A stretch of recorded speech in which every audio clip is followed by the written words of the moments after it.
Hi everybody, this is Boog Reviews, and today I'm going to be doing a review on the McFarlane Toys DC Multiverse JLA Plastic Man Build-A-Figure Wave Batman figure. So before we take a look at Batman, let's take a look at all of the accessories that he comes with. So first up, he comes with your standard DC Multiverse base, and he does benefit from using that. He's a pretty top-heavy figure and wants to fall over constantly, so he definitely needs that base. Up next, you get an awesome shot of the comic right there with an accurate Batman.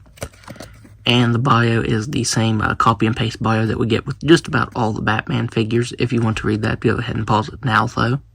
Up next, he comes with the arms, the elongated arms of the Plastic Man Build-A-Figure. You get this regular elongated arm and then this lasso-like arm. You get two heads for the Build-A-Figure. You get the regular Plastic Man and then the stretchy head with the elongated neck. And both of these head sculpts look fantastic.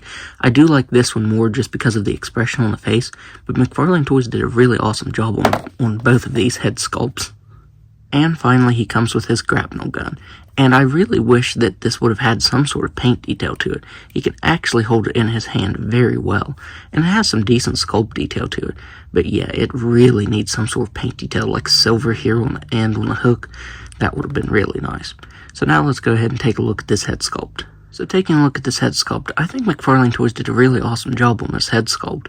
This is the Three Jokers Batman reused. It's got some really awesome texturing to it. I love the texturing on the cowl and the cape. You have some blue highlights here on the left side. That looks really good. But my big complaint with this is it doesn't look like the source material at all. I honestly think the Spawn vs. Batman 2-pack Batman would have been a more accurate reuse than this one. Like I said, this does reuse the Three Jokers Batman body mold, and on its own it might not have been a bad figure, but I just don't think it accurately represents the artwork. This just really does not look like the Batman in that at all. As I said, the cape has some phenomenal sculpt detail to it. I love that leather-like texturing, and all of the wrinkles are sculpted really nicely.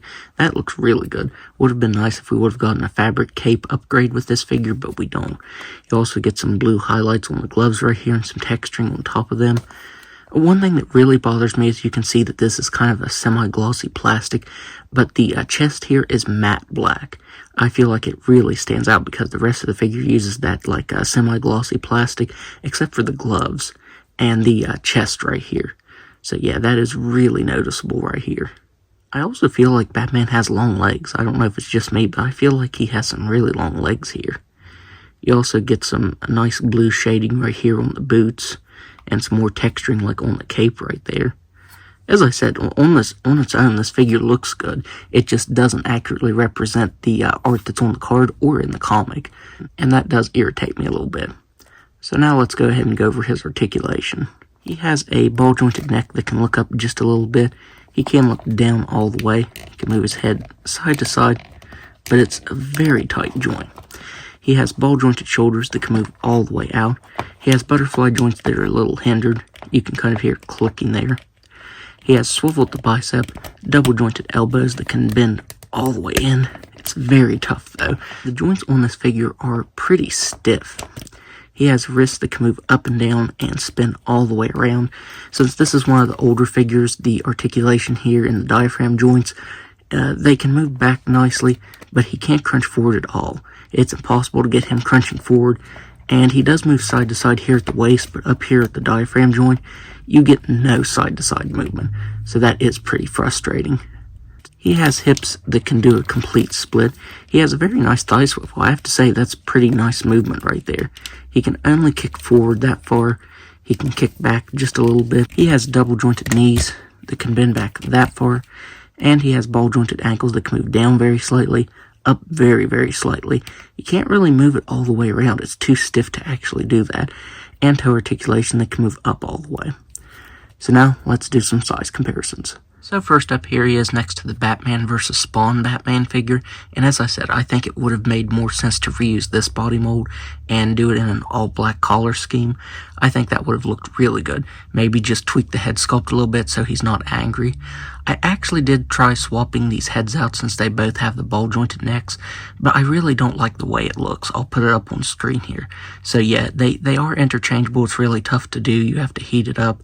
But yeah, they just don't fit at all. I don't think they look good on each other's bodies. Here he is next to the Hush Batman figure.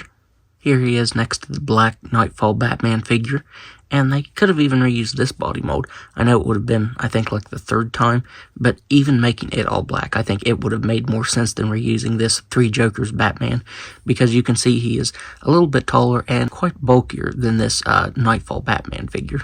Here he is next to Wonder Woman, and finally here he is next to Kyle Rayner. So overall, I have to say I'm pretty disappointed in this figure. As I said, on its own it might not have been a bad figure, but it doesn't accurately represent what's in the comic. I don't think the reuse on this one made sense. And I'm not against reuse. I know every company has to do it. It just has to be done well. And this is an example of a reuse not being done very well. Now that I have it in hand, it's safe to say that I really only bought this for the Build-A-Figure pieces, and I honestly think most people will. The rest of the wave looks really good. Each of the individual figures look very nice. But yeah, Batman is definitely the weakest link in this wave. So that's my review. If you like this review, be sure to hit the like button and subscribe to my channel. Thanks for watching.